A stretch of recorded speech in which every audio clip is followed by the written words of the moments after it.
요즘 방송통신심의위원회를 보면요.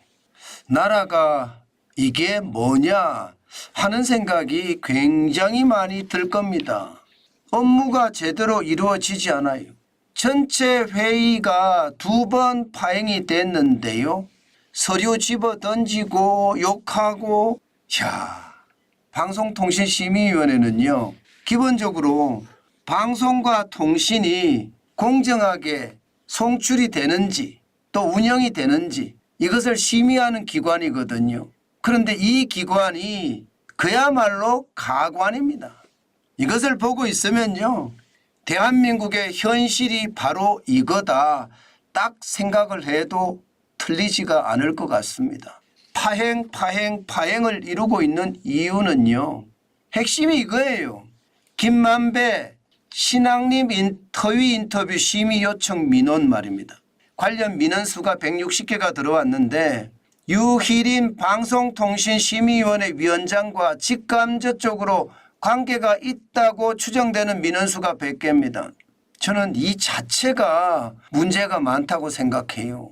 아니 김만배가 그리고 신앙림 허위 인터뷰는 사실이었잖아요.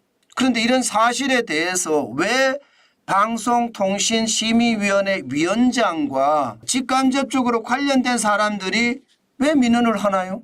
뭐 할 수도 있겠지만 그게 오해를 불러일으킬 수 있는 거잖아요. 있는 그대로 원칙대로 추진하면 될 일을 괜히 긁어 부스럼을 만들었다 이런 생각이 들 정도고요. 그냥 원칙적으로 처리하면 돼요. 굳이 말입니다. 꼼수를 쓸 필요가 없다는 뜻이에요. 그런데 이 꼼수가 결국은요. 상황을 더 꼬이게 만든 겁니다. 이러면서 이게 여러분 기본적으로 심의 인터뷰 허위 인터뷰 심의 요청 건수 이건 개인 정보기 때문에 사실 유출이 되기 굉장히 힘든 거거든요. 그런데 이게 유출이 됐어요. 김유진 방송통신심의위원회 심의위원회 위원이 유출을 시켰다. 그 내용을 가지고 국민권익위원회에다가 쉽게 말하면 제대로 조사해달라고 요청했다. 이거 불법이라는 거예요. 개인 정보를 마음대로 빼돌렸다. 또 이러니까 유일인 방송통신심의위원회 위원장은 이것을 또 고소를 했어요. 그러다가 다시 전체 회의가 열리니까 청구 민원에 대한 이야기를 나오면서 말입니다. 옥시천 심의위원이 유 위원장에게 서류를 던지고 욕설을 하고 참 가관이 아닙니다. 대한민국이 지금 현실이 이렇습니다. 이게 좌우 대립을 넘어서서요. 이제는 국가를 서로 망치자고 하는 것을 보면 가슴이 진짜 많이 아파요.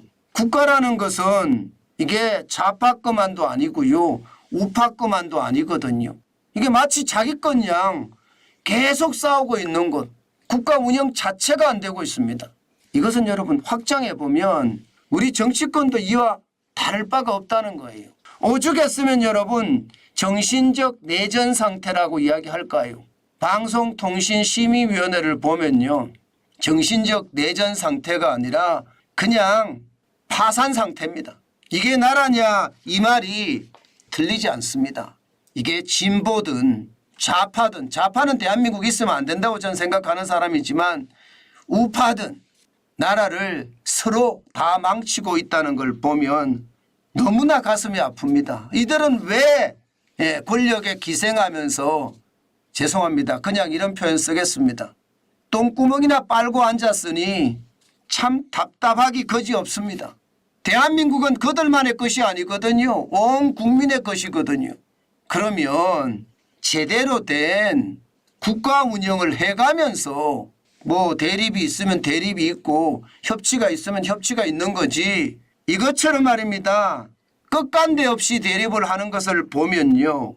사실 대한민국은 이대로 가면 망한다. 저는 이 말이 틀리지 않는다고 생각합니다. 제가 오죽했으면 험한 말을 쓸까요? 제가 똥구멍을 핥는단 말을 썼잖아요. 이런 말까지 저는 솔직히 쓰고 싶지는 않았습니다. 그런데 각 말입니다. 요소 분야에서 이런 일이 아마 비일비재하게 지금 벌어지고 있을 겁니다. 이것은 대한민국을 망하게 하는 역적들입니다. 이런 역적들이 많으니까 대한민국이 제대로 돌아가지 않고요. 대한민국이 더 어렵다. 저는 그렇게 생각을 합니다. 참 안타깝고 안타까운 현실에 그저 부끄러울 따름입니다.